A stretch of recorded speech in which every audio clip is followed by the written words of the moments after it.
Hi, this is Dr. Scott Young, and today we're going to talk about fairness and war as it relates to some of these NESARA conversations. And we're going to talk about this as it comes out, as we're coming out near the end of the year. Coming right up.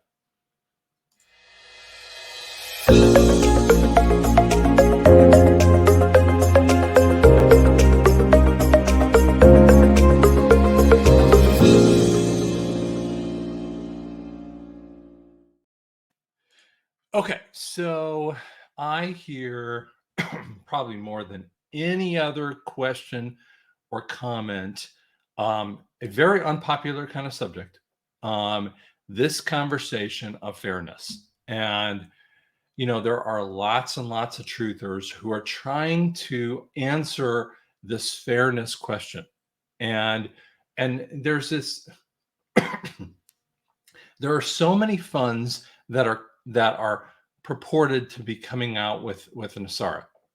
And as one of the people who've talked about NESARA probably longer than most people have, then there have been people that have shown up and said, well, yeah, but NESARA is going to give you this, and there's going to give you that, and going to give you this, and people feeling like, well, we're going to have this UBI, and we're going to have these funds, and you're going to have the bonds, and you're going to have millions of dollars, and everything's going to be like, we're going to be walking into 1,000 years of peace, and you're going to have med beds, and you're going to stay alive for hundreds of years. And I'm going, holy cow. And I mean, everyone's got this like pie in the sky kind of viewpoint, and I'm going, can we tamp down our expectations just a hair? And as soon as I say that, people call me a false prophet almost instantaneously. And I'm going, do you kind of catch the idea that this it's like this runaway train of expectations? It's because what's happened is that these people are driving your expectations and you don't even recognize it. And I'm going, do you catch what we're talking about here? So I kind of want to show you a couple statements out here. Fairness. Every time I hear, well, that's not fair. And whatever you want to talk about, fairness is a conversation that becomes a me conversation. Fairness is what I believe should be good for me. And every time you respond, by the way, if you bring up conversations or comments that if you get real mad with me, I'm going to probably delete your comment. And I'm sorry, but I have to protect myself too. You guys understand that I'm a person and I'm a man, and I don't take any money from you guys. I don't ask you anything from you. I don't profit from you guys. But you know what? I'm a guy too that just am trying to give you information. I don't ask for thousands of dollars. I don't make any money from you guys. But you know what? Be nice. But a lot of you people haven't been. And so that's the difficulty that I kind of fight in here too. So be calm here. Number one, when you kind of feel that your fairness is abridged by my comments, you get angry. And so what happens is that you feel like you've heard something from someone else, and then you come to me and you attack me with this because you feel like that you're sensing this unfairness. And yet, when I hear these other people talking about you're going to get, and I go, listen, if you realize that if you made a certain amount and you're going to get that particular amount, well, someone else makes more and they're going to get more. And then you're going to be mad about that. And I go, that fairness, you'll never, ever get what you believe is fair if you compare it to another person. Because on the other end of this, bring this one up, justice is actually what we're talking about when we're talking about a constitutional republic. Justice is being impartial without respect to the person. That's actually what we really need, that impartiality. Because when we have what we think is fair, it's actually not fair. It's I mean, it's it's partiality.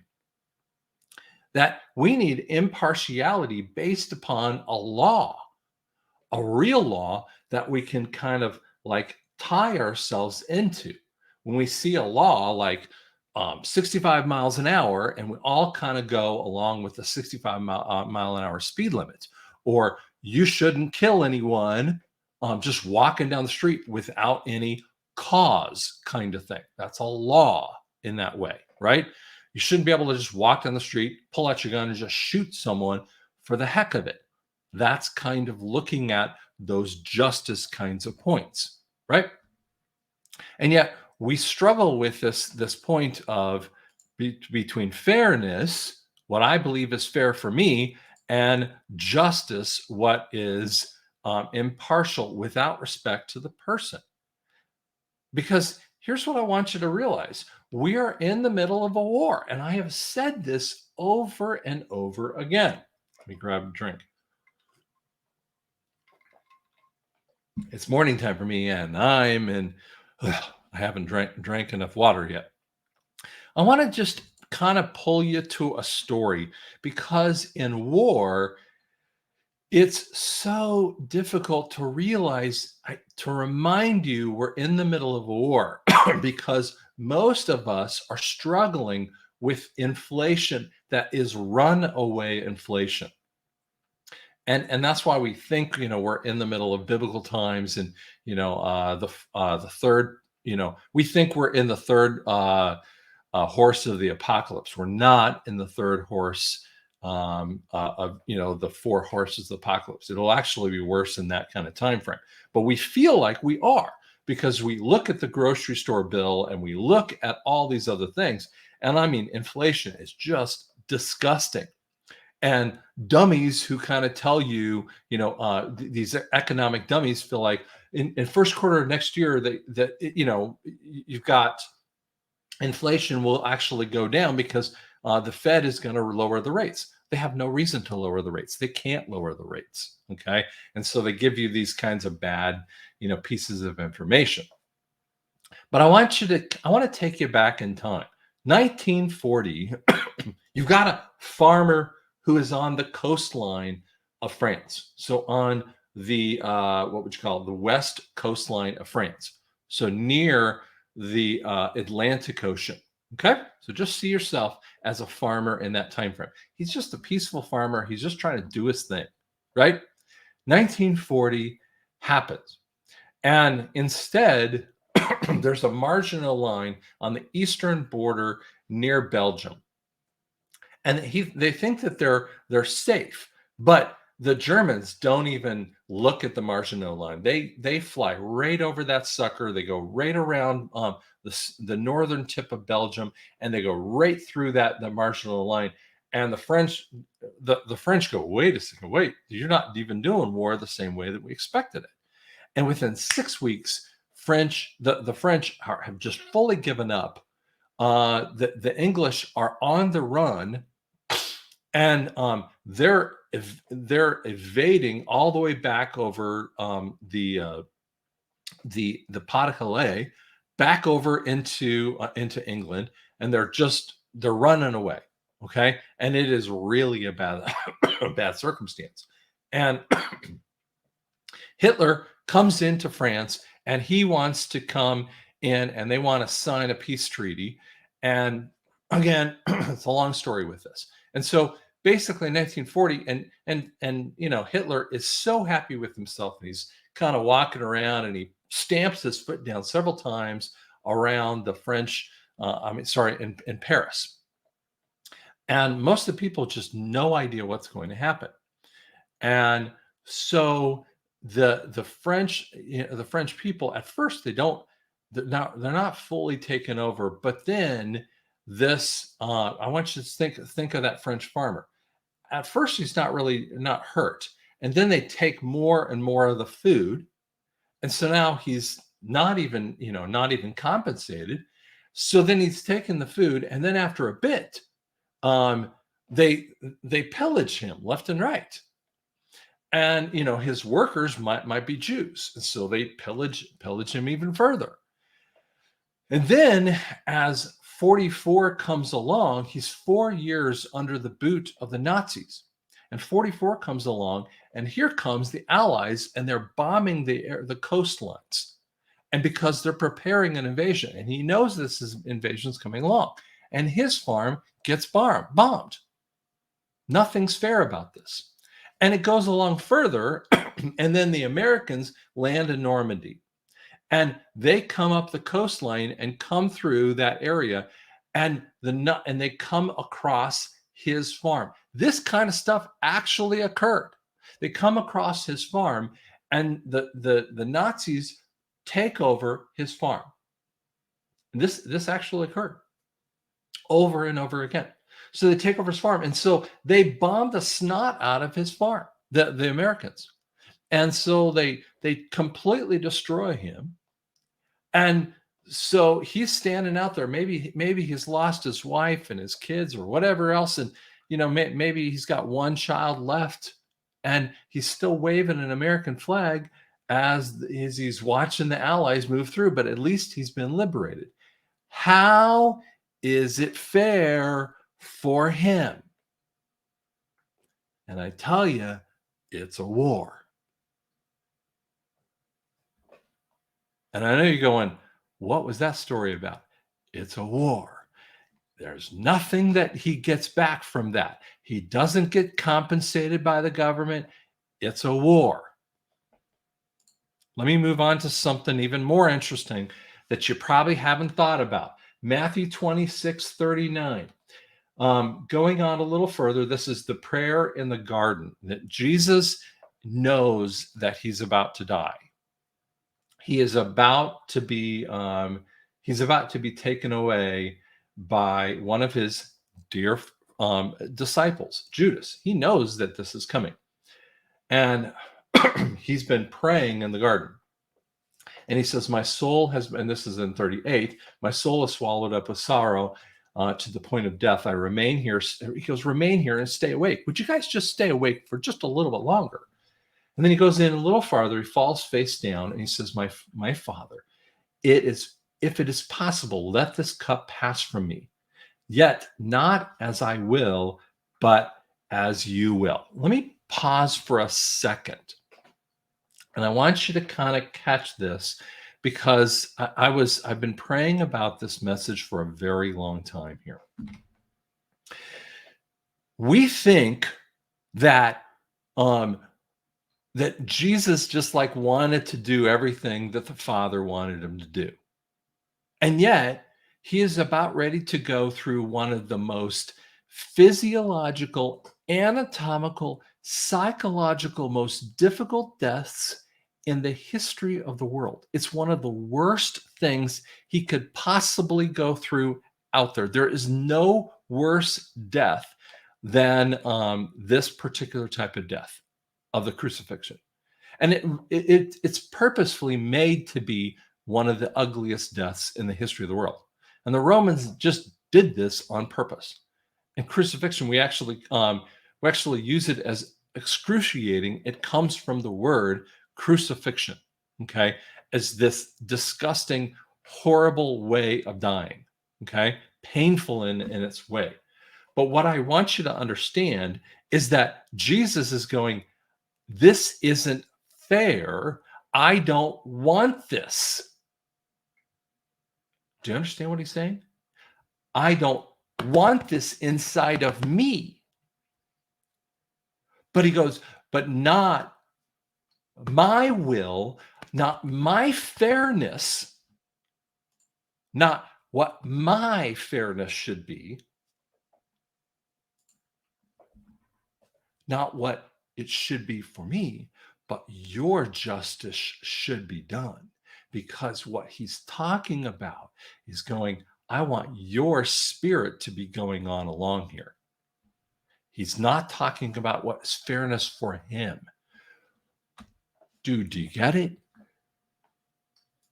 And see, sometimes you're going, well, now you're comparing me to Jesus, and I'm going, I just want you to have a perspective upon something that's beyond this.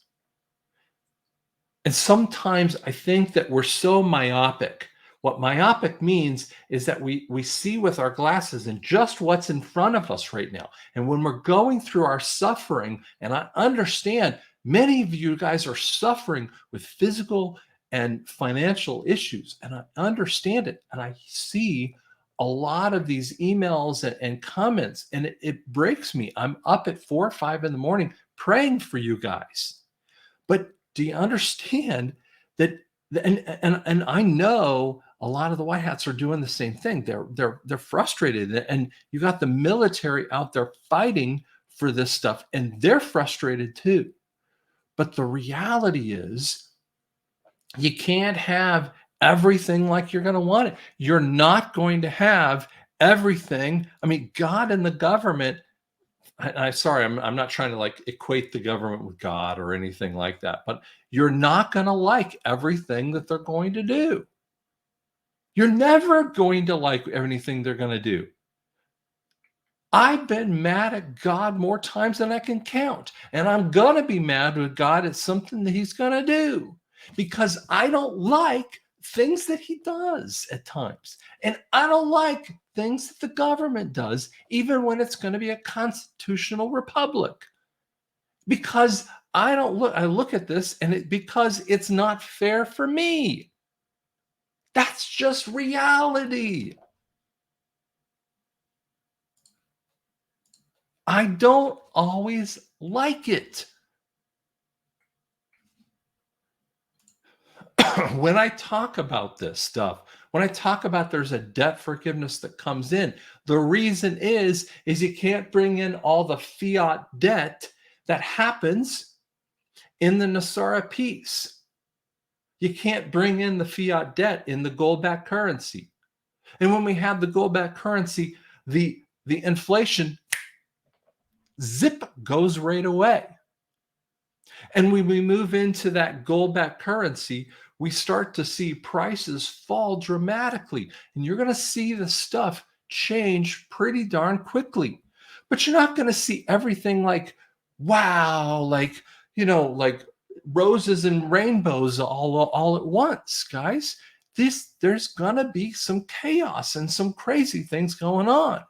And stop with the pie in the sky type of mentality. Because you need to start learning about money. You're going to have to learn about how to budget. You're going to have to learn about, hey, I'm going to have to budget and save up to buy the things that I would like, buy the things that I would need, because that's what people in the past always did. And when we learn that that's what we have to do, that's what responsibility means, then what we find is that, oh, that's not fairness. That's what real justice, that's what real impartiality has. And we have had this instantaneous culture point that has been plaguing us for a very long time frame. But we have not had a budgeting type of culture for a very long time frame. And that has got to change. We have got to educate ourselves about money. We've got to educate ourselves about how to utilize it, how to save it. And when we do that kind of thing, we can find ourselves getting ahead pretty quickly. And that's what I've been talking about all the way through. And yet these people that say you're going to instantaneously, all it's going to be is wealth and wealth and wealth, and everything's going to be just perfect. And I'm going, that makes no sense. Because what you're going to have to do is work to get to that next level. And that makes sense. It's going to take personal responsibility. In the American Revolutionary War, the people that came through that kind of time frame, the people that made it, they had to give of themselves even after the Revolutionary War happened. They had to work in the government. They had to work in the post offices that they didn't do before, as well as maybe working on the farm. And they had to do those things because, frankly, all the elites were gone. All the people from England were gone. And they had to do it themselves. So guess what? That time frame is coming back where we're going to have the responsibility. We, the people, are going to have the responsibility. That's exactly what Trump said in January of 2017. He's given the power to the people. That's you and me. That doesn't mean that we're just going to walk around on easy street. Does that make any sense to you guys? That's not about fairness. That's about justice.